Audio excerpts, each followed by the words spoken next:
Here we go. Okay, so now we're recording. Yeah, so the story of this game goes is that it took place at an opera. Morphy was playing white, and he was playing two opponents, which is fairly unusual in chess games. Um, so one of them was Duke Karl of Brunswick, and the other was named Count Isoard, who there's not much history on him. We don't know much about him, but we know that he played this game. So these two were not amazing players. They were both amateurs, but they hoped that collaborating together they could try to take down the strong American. So as the story goes, we don't know if this is true or not, but it's documented that Morphy was just trying to watch the opera. He was trying to have a good time, wasn't really thinking about chess. And these two kept pestering him to play a game with them. And so he finally accepted, and he might have been a little angry at them for interrupting his time at the opera. As you'll see, he might have taken this out on the chessboard a little bit. Okay, so the game, Morphy was playing the white pieces. He played one e4. Okay, this is the most common first move from white.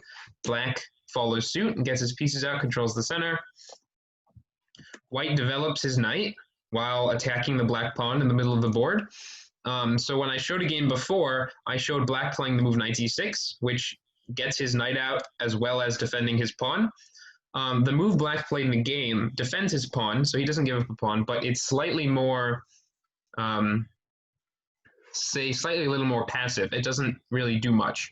So he played the move d6, which does defend the pawn, like I said, but you'll notice that black's dark squared bishop over here, the one next to his king, it had a free diagonal, so it could have moved to one of these squares, but now it can't because it's blocked in by its pawn, so this bishop will not be the strongest piece in the game going forward. In fact, I don't even think it moves. So, okay.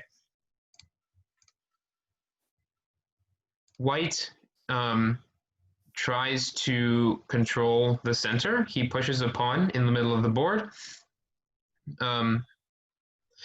So this move, his idea is that if black captures, he'll probably he'll take with his knight or his queen. Both moves are very fine here. Often you don't want to get your queen out in the center of the board, but in this case, it can't really be attacked.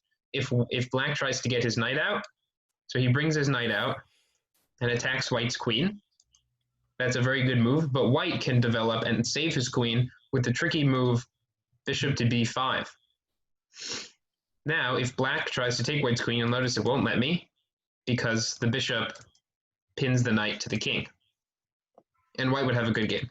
Otherwise, white can play knight takes, and he also has a good game. So it's so that's not a very big worry. The best move here is probably for black to play knight to d7. Just defends his pawn, gets his piece out. Makes sense. Black has a solid position. But instead, black plays a slightly weaker move. He plays bishop to g4, which the idea is that this bishop comes out and pins white's knight to his queen. So if white were to capture in the middle of the board, and black were to capture back, white cannot win a pawn like this, because you'll notice he's given up checkmate in one move to queen takes d1, and this would be checkmate on white's king. Of course, white did not do this because he is a very strong chess player. You'll notice that the queen is defended by the bishop, the king cannot move, and the queen gives check. However, white did take black's pawn in the center of the board anyway, and instead of taking back, which would be a weak move, because white has this intermediate move where he takes black's queen first with check, black has to take back, and now there's no reason why white can't simply take black's pawn in the middle of the board. And here, white would be much, much better. Attacking the bishop, has an extra pawn, the win would be easy. So after this weak move, bishop g4, white captures in the center, and black, instead of taking back, which we just saw would lose the game, he captures white's knight instead. Okay, so white has taken a pawn and black has taken a knight. Okay, so white needs to recapture his piece. He can't just move his queen somewhere, because then he would have given up a knight and only gotten a pawn for it. So he takes back with the queen. He didn't take back with the pawn because generally a pawn formation like this we would call these doubled pawns when they're on the same sort of column here. They can't defend each other, and usually they're weak. So this is something you generally want to avoid. However, here it would have been fine as well. White would still have been better because of the way that the two players had played with the black pieces. White captured, and black took back in the middle. So material is equal. You'll remember black gave up a bishop for a knight, and they traded pawns in the middle of the board. So nobody has gained any material. However, white already has an advantage out of the opening. This is not very shocking, to be honest, given how good Morphy is and the relative weakness of the two black players. So in this position, white could have made a simple developing move with knight c3, getting his pieces out. You'll notice all of his pieces are on their starting squares except for the queen, which is true for black. So both players now tried to get their pieces out as quickly as possible. Knight c3 would pretty much allow black to do whatever he wanted. He could bring his bishop out, for example, or bring his knight out, or bring his other knight out, and have the knight ready to jump into this threatening square. So instead, white develops a different piece, and he threatens checkmate. So he plays bishop to c4. He gets his bishop out, prepares to castle, maybe, next move. He doesn't know if he wants to castle that way yet or castle the other way, which wouldn't be allowed right now, obviously, but once he gets his pieces out, it would be. And so if black were to just make a random move, what is white's checkmate in one here? Yeah, Katie?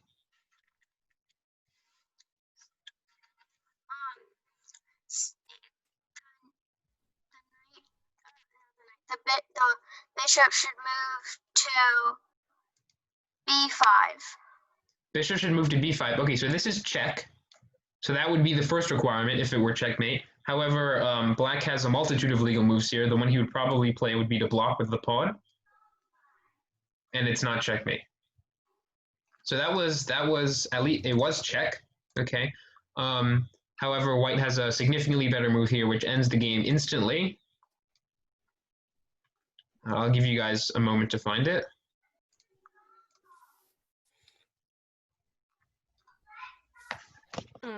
Queen to f7. Yes. Okay. So queen takes f7, checkmate. Hang on a moment.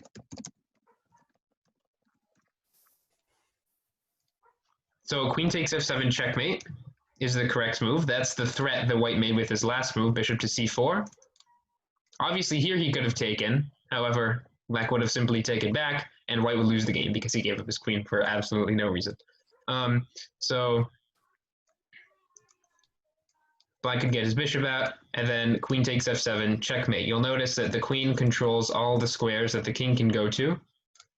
There's no blocking. The king is in check by the queen, and the king cannot take the queen because the bishop defends it. Okay, so I wouldn't be showing you this game if Paul Morphy made it on move 6, or move 7 that would be. So the Duke and the Count played knight to f6, which gets a piece out and blocks the queen's attack on the f7 square. However, white played a very clever move here, which threatens not a checkmate in one, but a checkmate in a few moves. He played queen to b3. So now the queen and the bishop this weak f7 pawn here. You'll remember on the either first or second class, I don't quite remember, I mentioned that this pawn, or in white's case, this pawn, the f7 or f2 pawns, are generally weak in the opening because only the king defends it.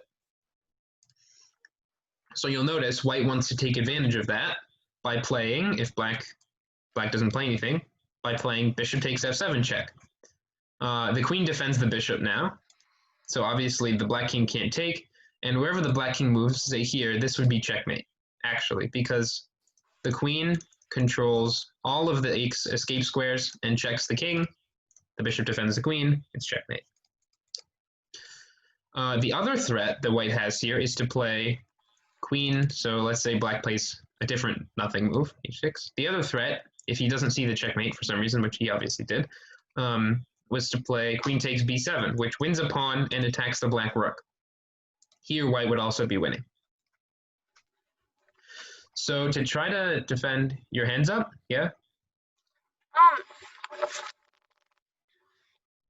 Can you go back to the where the with the queen at e6? The one E6, with, so that's this square. Oh, do you mean go back to here? no. Black played this to defend the checkmate? No, no, it was past. It was. And then the white queen played here, so this is as far as we've gotten. Oh, you mean in this, I was demonstrating what white was threatening. So you mean this line. Yeah. Check. And then either square that the king moves to, he has two possible squares, d7 or e7. I showed this one.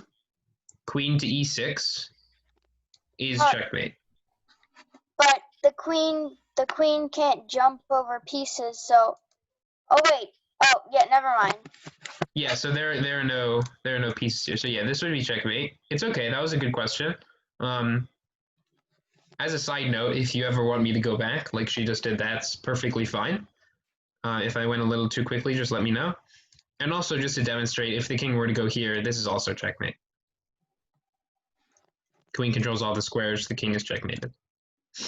Okay, so to defend both of these threats, the threats on both of these pawns, black chose to play the move queen to e7, okay, which obviously defends the pawn on f7, because if white were to capture it, check, now the queen could capture, and white has given up his bishop for black's pawn, which is not a good trade. White would not want to do that. Even if white does trade queens here, for example, he takes black's queen and black takes back, black has an extra piece for one pawn, which is not enough. And okay, so technically this queen move does not defend the b7 pawn. Queens can jump over pieces, as we just said. This move would not be allowed.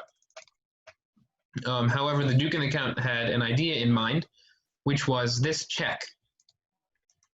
Queen to b4 check. Okay, so the queen checks the king and attacks white's queen. So this gives white no option but to capture, because if he were to block somehow, obviously his queen would just be taken, and white would lose because he gave up a full queen. You don't want to do that. So white would have to capture. Black would take back with his bishop that defends his queen. Another check. And then however white blocks, black might take his pawn back in the middle of the board. So this is not what Morphy wanted at all. He has better development than the Duke and the Count and is stronger, like a stronger chess player, therefore does not want to trade queens in the opening, in the beginning of the game. So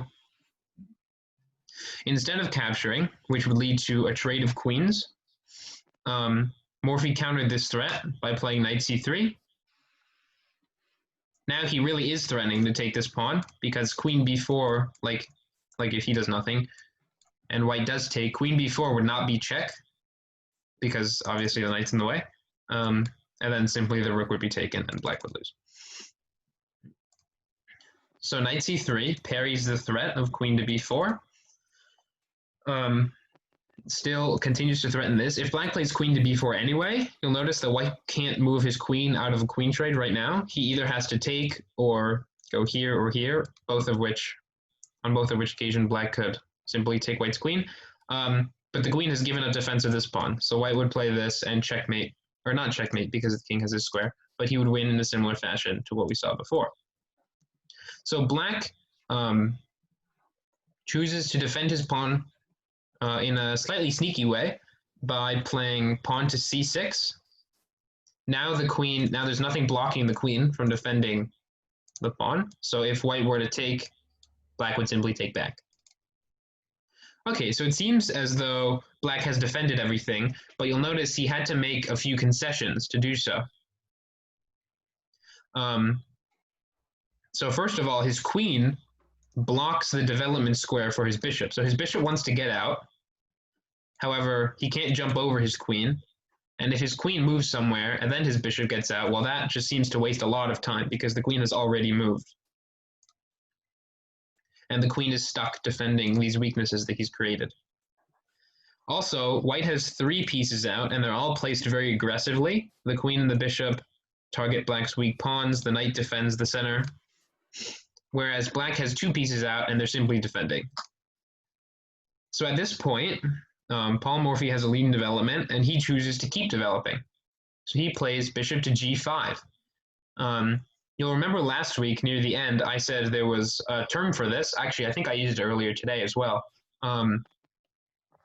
Whereby this knight would be forced to stay where it is, because now if this knight were to move somewhere, the queen would fall to the bishop. Do you remember what term I used for this thing where white stops the knight from moving? A pin. A pin, that's correct. Okay, so we would say that the knight is pinned to the queen. So black did not really want to move this knight anyway, but white brings the bishop out in the most aggressive way and limits black's options. So now, it's hard to find a move for black, you'll notice. He can move his queen.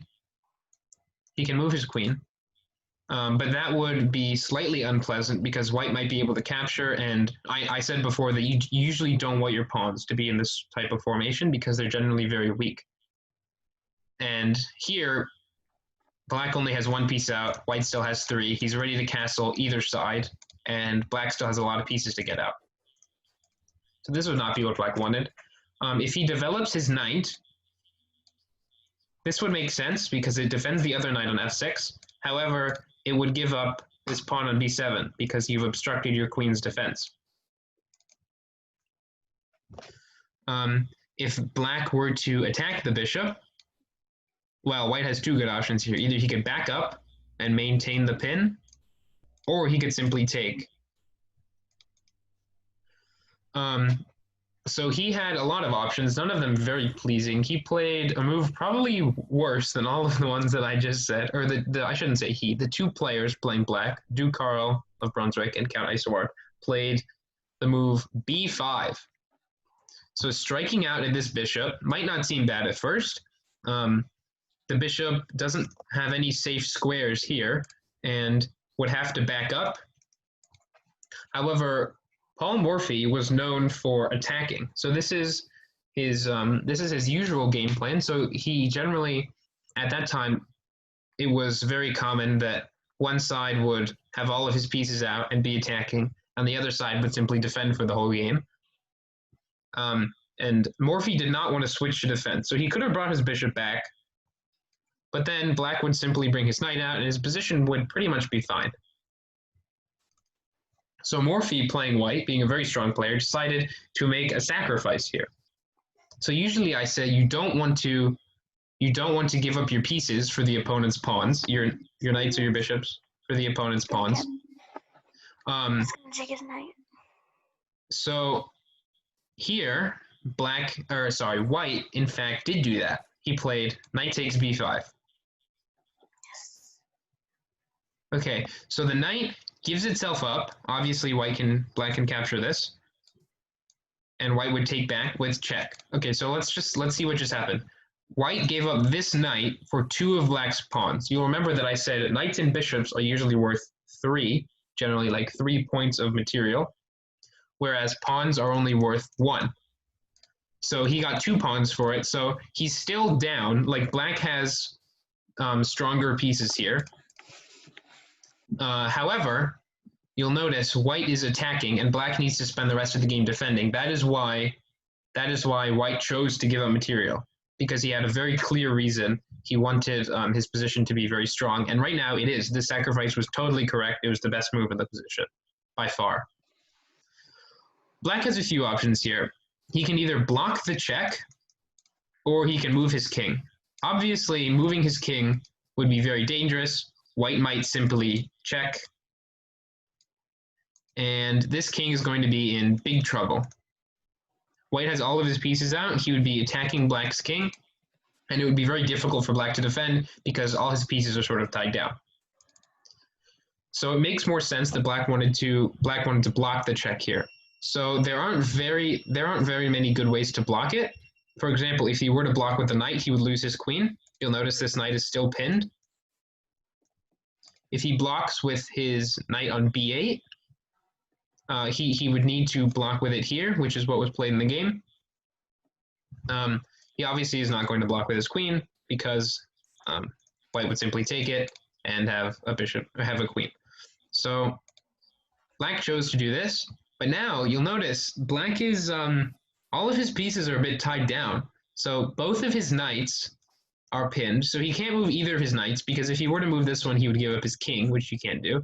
And if he were to move this knight, he would give up his queen, which he doesn't really want to do.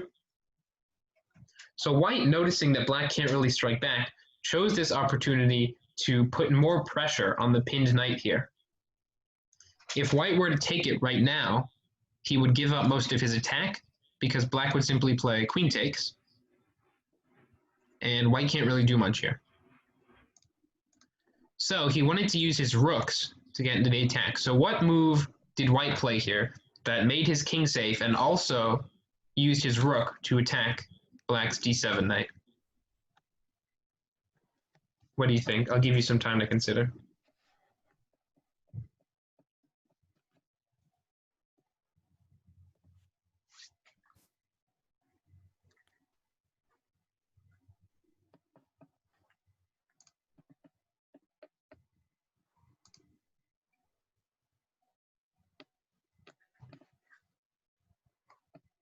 Yeah? What do you think? Did he move his rook from A1 to D1?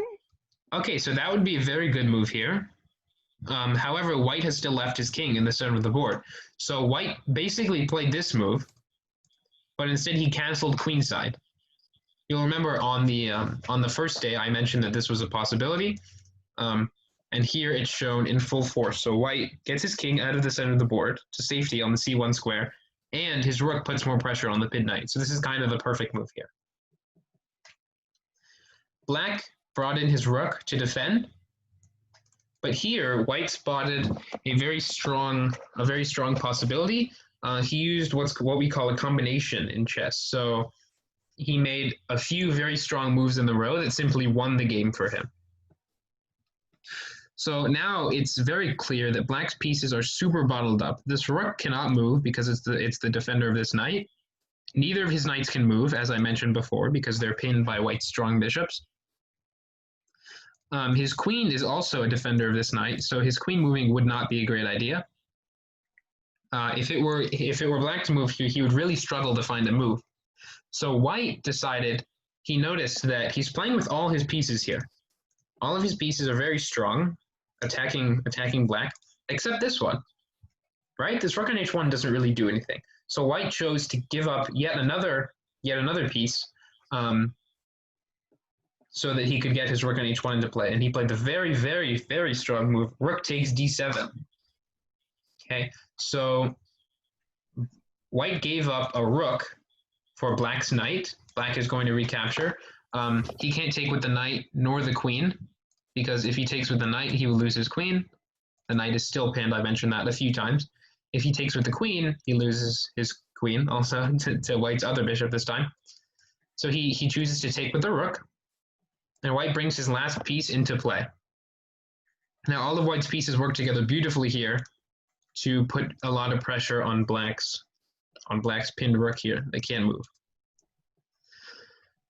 So if you're black here, it's very difficult to find a move. Okay, you can't move your knight, you can't move your rook, your bishop and your rook are totally useless. You're not going to move your king.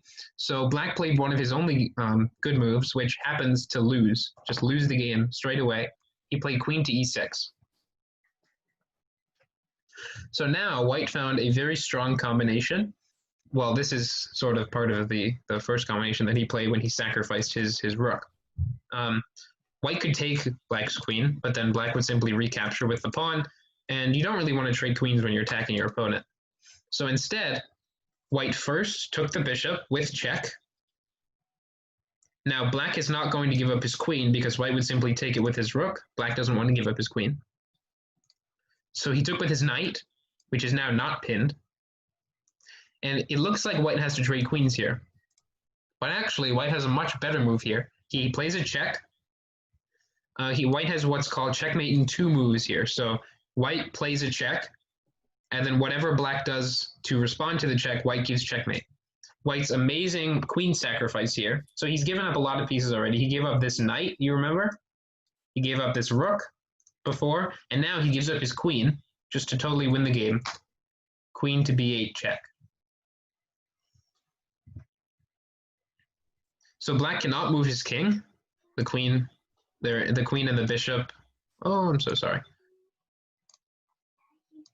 I'm sorry. Okay. The queen and the bishop control the king's escape squares. So black must take the queen. And then white plays a simple checkmate in 1 move here. Rook to d8, mate.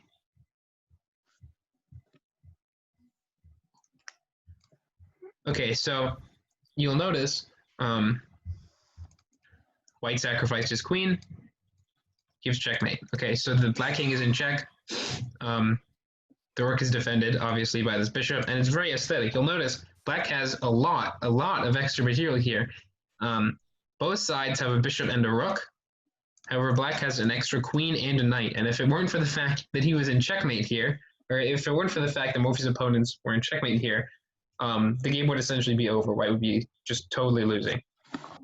However, when Morphy gave up all his pieces, he saw that he was getting compensation for it in the form of checkmate in this case. So a very strong game by Paul Morphy. You can see that he was a bit mad at them as he totally wiped them off the board here. And so now we are going to move on to a second very interesting game. So this one was played in London of 1851. This was the summer of 1851. 2 other very strong players were Adolf Anderson, who played the white pieces here, and Lionel Kaisertsky, who he has a kind of a funny name. You'll notice he has 3 middle names, all of them kind of hilarious to me. But okay, so Anderson and Kaisertsky were rivals at the time. So they often went back and forth. And something I'd also like to point out about this era of chess was that what usually happened, as you saw in the last game, was one side would give up all their pieces, just give the opponent all their pieces, so that the rest of their pieces that they still had on the board would be very active and attacking. And if you didn't accept your opponent's sacrifices, you were considered weak or just a bad player. So this was called romantic chess, where it was all attacking. This is not how they play today, usually. But back then, in the 1850s, it was a big thing. So white again played e4 and black played e5. This is how many of the games started. By the way, if I didn't mention, this game is called the Immortal Game. It is pretty immortal. We're still looking at it 150 years later, over 150. And here, instead of developing, white played what's called the King's Gambit, a very famous chess opening, where he sacrifices a pawn to try to gain control of the center. So black takes, black simply up a pawn here, and white develops. So you'll notice that's going to be a common theme here. White's going to give up his pieces, and he's going to develop. So now, white has exposed this diagonal to his king on his second move when he pushed his pawn. He opened this diagonal. And black makes use of that by playing queen to h4 check. Usually, you don't want to bring out your queen in the opening, and in fact, black in this game gets punished for it. So this is a good lesson. White, if he blocks with the pawn, black will simply take it, and white does not have a good position here at all. For example, if he takes back his pawn, he simply loses a rook in the corner, and white would be lost. So white is forced to move his king in the opening, which is not usually something you want to do. So this is not a game they generally show beginners because white moves his king and gives up a lot of material, and usually you're not going to win in great style if you give up all your pieces. Usually if you give up all your pieces and move your king in the opening, you're going to lose the game. However, white had something else in mind. So black sacrificed back a pawn with b5. So Black is trying to say anything you can do, I can do better. White gave up pieces in the opening, and to sort of distract this bishop from eyeing Black's very weak square in f7, Black gives up a pawn. So White takes it, shockingly enough. And Black develops a piece, attacks White's only pawn in the center of the board. White does not defend it, but instead he develops with a counterattack. He plays knight to f3, attacking Black's queen. So now if Black were to follow through with his threat, White would simply take the queen, and White wins because he just got a free queen. Black has to move the queen here. He chooses the h6 square, which defends his pawn that he captured on the second move. And White also defends his pawn. He could have brought his knight out. He could have brought his knight out with knight to c3 and defended his pawn. This would have been a very good move, but he had something else in mind. He wanted to attack Black's pawn and possibly win it back. So he played pawn to d3. Very solid, defends his pawn in the center of the board, opens his bishop to be able to attack Black's pawn, and he played this d3 move when his bishop was not on its starting square, but he had already moved it out and made it active. Black knows that White wants to attack this pawn, so he plays knight to h5. Usually this is not something you want to do, and this move isn't the greatest. Okay, it moves the knight to the edge of the board, a knight that had already been good in the middle of the board. He moves it away to the edge of the board simply to defend his pawn and to create a threat. So White, if White were to do nothing, so say this nothing move, White just moves a pawn in the corner of the board, whatever. Black would play knight to g3 check. Now the knight forks, I mentioned the fork last time. The knight attacks two of White's pieces. He forks the king and the rook. If White were to move his king, the knight would simply take the rook, and he had gotten a rook, whereas White would only have captured Black's knight. So that would be very good for Black. You'll notice White can take it. However, his pawn was pinned to his rook. Now nothing's defending it, and he would lose a rook for a knight. Anyway, rooks are more powerful than knights, and therefore White did not want to allow his opponent to play knight to g3 check. So White reasons that if Black can move his knight to the edge of the board, White can do the same. Anderson plays knight to h4. Now this move is much better than Black's move, which is kind of funny because it's sort of the same thing. However, White's knight is going to move to this very strong square, f5, where it creates a lot of pressure on Black's position and would attack his queen. And it parries the threat of knight to g3 because White would simply take, and no longer can Black win White's rook because his knight is in the way. So Black moves his queen because he doesn't want to be attacked with this knight f5 move. White plays knight to f5 anyway.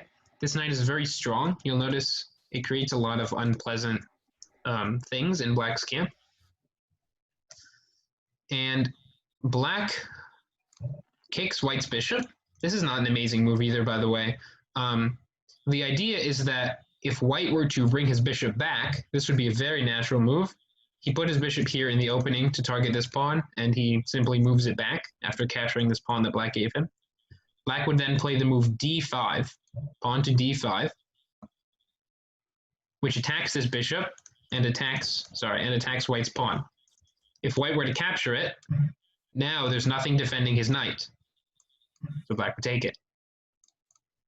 d5 would be a very strong move for Black to be able to play, so White chose not to retreat. You'll remember that I said at the beginning of the game, White gives up all his pieces to get more of his to get a strong attack, while Black is losing time by taking White's pieces. So that is exactly what White does here. I apologize. He plays pawn to g4. This pawn is defended by the queen, so it cannot be taken. And it also attacks Black's knight. So I guess if Black would take, White would take, and it would be equal. Now Black simply retreats his knight, attacks White's pawn. So now he is threatening to capture. Like if Black were to move back, or White were to move back, save his bishop, Black would capture, and he would be up a pawn because if white takes black's queen, black simply takes back. So white does not want that, and he persistently sacrifices his bishop on b5 to get his pieces out. So he plays the quiet move, but brilliant, rook to g1, defending his pawn. And now at this time, if you didn't accept the opponent's sacrifices, you were considered, just a bad chess player. That wasn't what you did. It was disrespectful. You had to take your opponent's sacrifices. Now today, this isn't the case, but black loses time by taking white's bishop. So you'll remember white already gave up a pawn, and now he's giving up another bishop. But black has made a lot of moves with his queen. He brought his queen out to h4 and then to h6 and now to g5, and now he's going to have to move it again. Whereas white has been controlling the center, getting his pieces out, everything that you want to do. So white now attacks black's queen, which is short on squares, with the move pawn to h4. So he's threatening to capture black's queen. What black would not want to do is take this pawn, because the knight would capture backwards and would win black's queen. Black's queen only has one safe square here. Now if he were to take the pawn, he would lose his queen to white's rook. So his only safe square is to go to g6. That's what he plays. White persistently attacks black's queen again. It has to go back. And now, you'll remember I said white played this d3 move to try to attack black's pawn here. And he does. Now, he gets more of his pieces out. His pieces are sort of sleeping here. He gets more of his pieces out by playing queen to f3. And the threat here, if black does nothing, is for white to simply take on f4. His bishop comes out, takes a pawn, and attacks black's queen. There's not much better you can do. And black's queen would not have any squares, and the queen would be lost. So black cannot allow that. He chooses, so as to make some squares for his queen, he chooses to take his good knight in the middle of the board, which attacks a lot of squares, chooses to undevelop it, if that's a word. He chooses to undevelop it back to its original square. And now it's very clear what white has done. He's given up a lot of pieces, but look at what he has for it. Black's queen is going to be forced back after white takes this pawn. You'll notice black moved his knight so that he could use this square for his queen. So white has given up material in the form of this bishop that he sacrificed and a pawn that he got back. So if we count, white has 2 knights, black has 2 knights. White has only 1 bishop, whereas black has both, so that's an advantage for black. And black has 6 pawns, whereas white has 7. So black has an extra bishop, namely this one, for white's extra pawn. However, all of white's pieces are out. He controls the center. He has a very strong formation. Black is getting kicked around, and that's why he sacrifices pieces. He wins very swiftly from this position. So to accentuate the fact that he is much better here, he continues getting his pieces out. He plays knight to c3. He doesn't let any of his pieces stay sleeping on the back rank. Black tries to do the same. He gets his bishop out while attacking white's rook. Now, do you think white cared? Do you think white made a quiet move like rook g2, rook h1? No, he didn't. He played an even better move here. He was a very strong player. He played knight to d5, attacking black's queen. Now, if black were to follow through with his threat, white would, let me actually show this on the board. If black were to follow through with his threat, white would take black's queen, and the game would be over. No matter how much material white has given up, he's going to take black's bishop back, and he's going to have won black's queen for only 2 bishops. For only a bishop and a rook, which is still not enough to compensate for the queen that he's lost. So black moves his queen to make a threat. Queen takes b2, so he wins his pawn back. Now black is up a full bishop, which is this one. He has this extra bishop here. But you'll notice, does it really matter? White has all of his pieces very strong, whereas his extra bishop, this one, does exactly nothing. So white is completely, he has a very, very good position here. White decides to ignore the threat on both of his rooks. Black could simply play queen takes a1 check and then take this rook. And he plays the move bishop to d6. Now, the idea is if black takes white's bishop,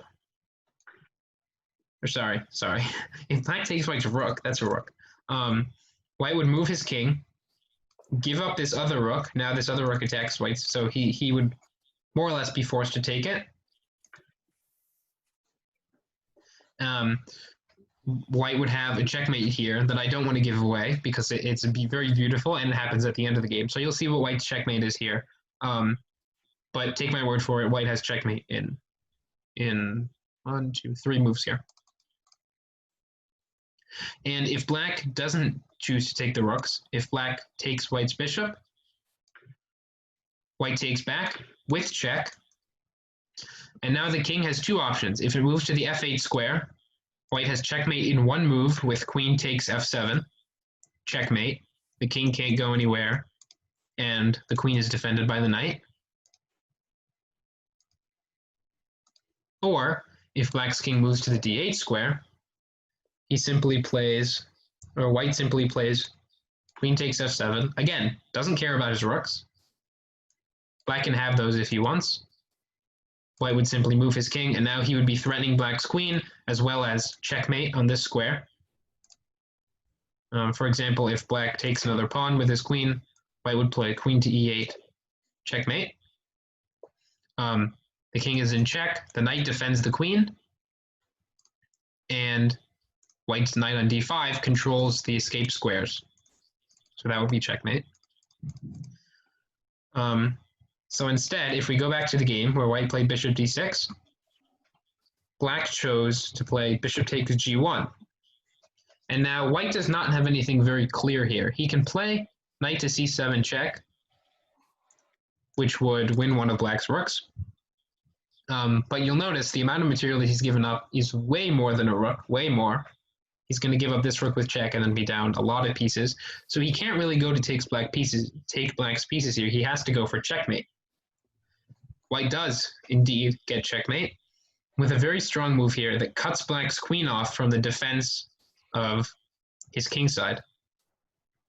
He plays the very subtle e5. Giving up a rook with check. Again, he doesn't care about that rook.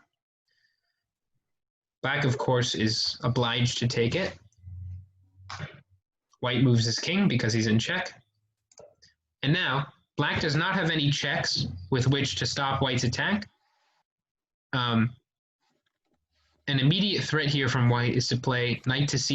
let's just say black takes his pawn. An immediate threat here from white is to play knight to c7... it's to play knight to c7 check. And then when the king moves, white has a lot of winning moves here. Let's see. One idea might simply be to capture this rook with the knight, with the threat of bishop to c7 check, and then when the king moves, knight takes another pawn with check, and white's essentially going to checkmate black. So black defends that threat with knight to a6. He finally starts getting his pieces out, but too little too late from black. White has a very strong sequence here, starting with knight takes g7 check, the other threat. Oh, wait, I'm so sorry. White's threat here is not, if black wastes a move, white's threat here is not knight to c7 check, but instead knight takes g7 check. The king is in check, must go here, followed by bishop to c7 checkmate. Okay, the king is in check, cannot take the bishop because this knight defends it, cannot go here because the knight also defends it, and cannot go here because white's knight defends that square as well. You notice white didn't even need to use his queen for this checkmate at all. So black parries that, knight to a6, getting his pieces out, defending this, but it doesn't matter. White plays this check anyway, and he has another checkmate in mind. Again, he gives up his queen to checkmate the opponent. What do you think? What do you think? Whoa, I'm sorry.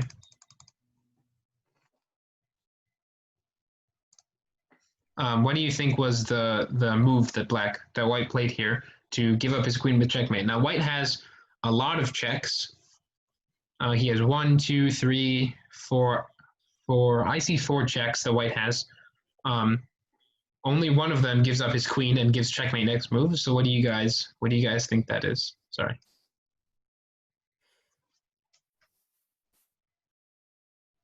This is very difficult, so if you don't find it, it's not a big deal.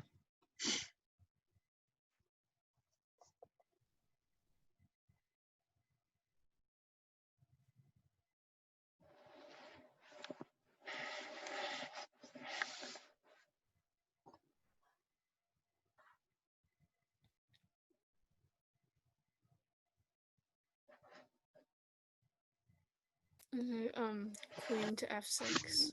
Okay, queen to f6. So that is one of white's 4 checks, and it is indeed the brilliant one that Anderson played. So congrats on finding that. That's the best move in the position. Gives checkmate. Black's king cannot move. Now, if black's knight were to take the queen, do you see what white's checkmate is? White had to see this before he gave up his queen. But do you see what white's checkmate is here?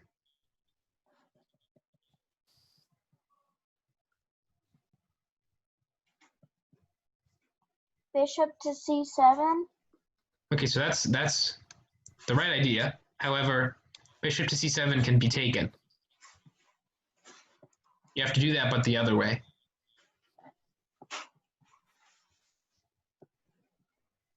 Not bishop c7, but bishop e7 is the beautiful checkmate that ends the game on the spot. So all in all, wait, let's back up a bit. White played e5 so that he could play knight takes g7, gave up a rook, and then his idea was knight takes g7 check, queen f6 check,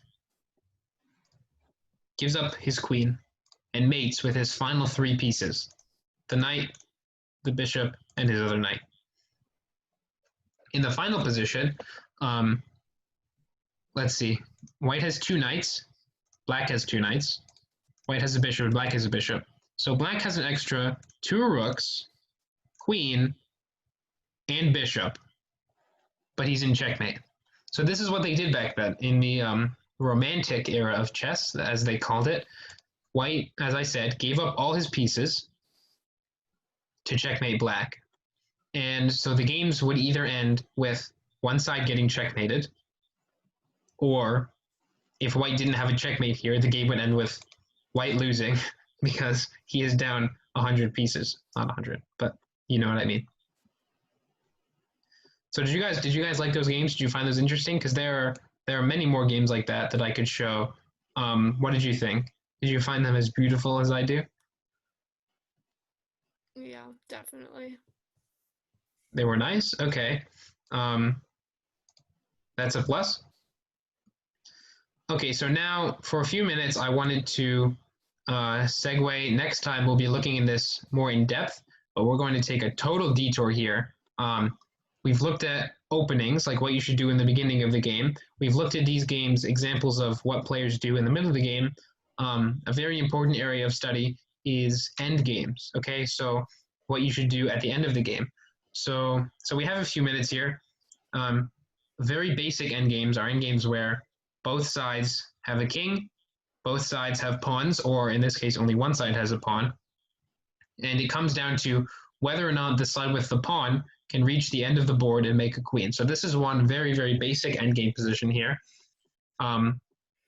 It doesn't matter who is to move in this position, but white wins. So I kind of spoiled the result. I apologize. But the real question is, if white can make a, you'll know that if the pawn reaches the end of the board, white can make either a queen, a rook, a bishop, or a knight. In this case, it's easiest to make the queen to checkmate black with. So white would make the queen and then win the game. But if the pawn can't reach the end of the board, if black can defend, then the game would be a draw.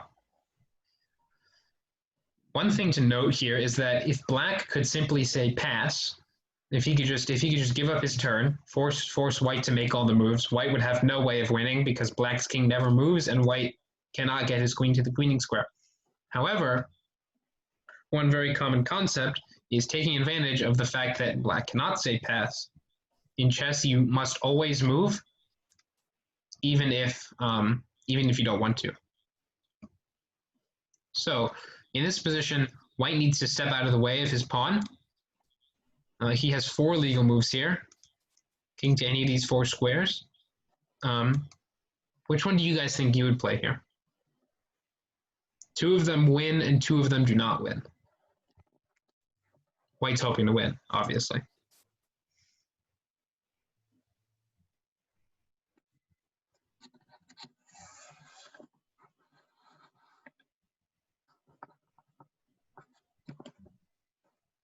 Yeah? What do you think? King to d6. King to d6. So that is one of the winning moves. The other winning move would be king to f6, by the way, either way. And black has a few moves here. The most challenging is to simply wait with king to d8. And the winning procedure for white, this is something that is very important to learn because if you ever achieve these positions, it's very important to be able to win them. Like if you didn't know what to do for this position, you might, even though you're winning as white, you might draw the game, which is not what you want. So black would play king to d8. White can simply push his pawn to the queening square here because he's so strong, because his king is so far advanced. White can simply push his pawn to the queening square. So he plays e6. Now black has 2 king moves here. One of them tries to stop white's pawn from queening, and the other one runs away. So the more challenging one is to try to stop white's pawn from queening. White pushes his pawn again. And now if black could wait, or if it were white's turn here, like if it were this position, and white had to give check, and then black would move his king. Like if it were white's turn here, the game would be a draw. But it's black's turn. So black has only one legal king move, king to f7. And what move do you think white plays to win the game here, to make a queen next move? Yeah? Pawn to e8. Okay, so this is the idea. This is the whole idea. White, you'll notice online,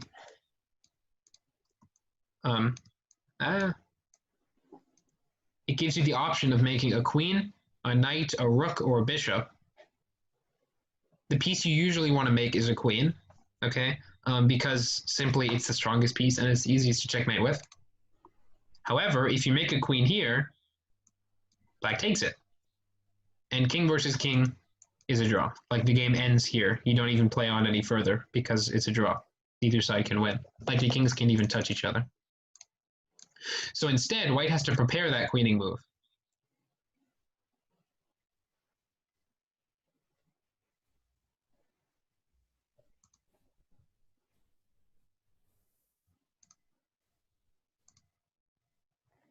Do you see how white prepares it? He plays king to d7. Now he controls the queening square with his king.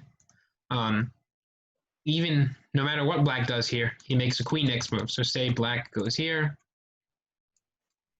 White can choose to make any of these pieces. If he makes a queen or a rook, he can checkmate.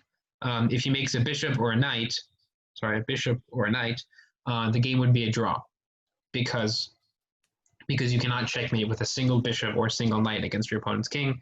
It's just not possible. So white would choose to make a queen, and here it's a very basic checkmate with the queen that we'll be looking at next week because we don't have much time here. But that was just a little taste of what's going to happen next week. So to recap, from this position, white's king is so strong and in front of his pawn that white can force his pawn to the edge of the board. We looked at the case where it's white to move here. However, if it's black to move, he still wins. Okay, so it's 11:58. I just talked for about an hour straight. Do you guys have any have any questions about what just happened, or about chess in general? Anything that just happened? I hope I didn't confuse any of you. I don't think that's what happened though. But okay, so I'm going to stop sharing my screen now. Before next week, I would suggest if you tried the puzzles, do more of those. You can't really do too many if you're trying to get better. Those are a very, very good way of improving your chess, improving your pattern recognition, and also playing. So I said the first week, if you were to play a game, you could bring it next Tuesday, and then and I would be willing to look at it if you liked, see if you went wrong somewhere, what could have happened, provide instruction, or if you don't want to, if you're not comfortable showing your games, that's fine. I would suggest, if you're playing online, a lot of beginners like to play the computer. I would suggest that you'll get better faster if you play real people. Playing online allows you to play just random people from around the world, anyone who has an account on this website, and that will be more beneficial than playing a computer. Yeah, do you have a question? Tomorrow I'm probably gonna play my friend. Okay, that's good. So playing someone you know in real life is very good. If any of you like to play against your family, maybe with what you've learned in the past 3 weeks, you can beat them. If you don't usually. Yeah, playing against real people is better than playing against computers because often, well, if you play against the strongest computers, you lose every time. Any human would lose every time. But if you play against, even if you play against a weaker computer, they tend to make weird moves that humans would never make that don't really make much sense. So it's generally better to play against a human. So with that being said, I hope you guys have enjoyed again this week, and I'm going to stop the recording now, and the meeting, obviously. And I will see you guys next week. So bye, guys. Bye.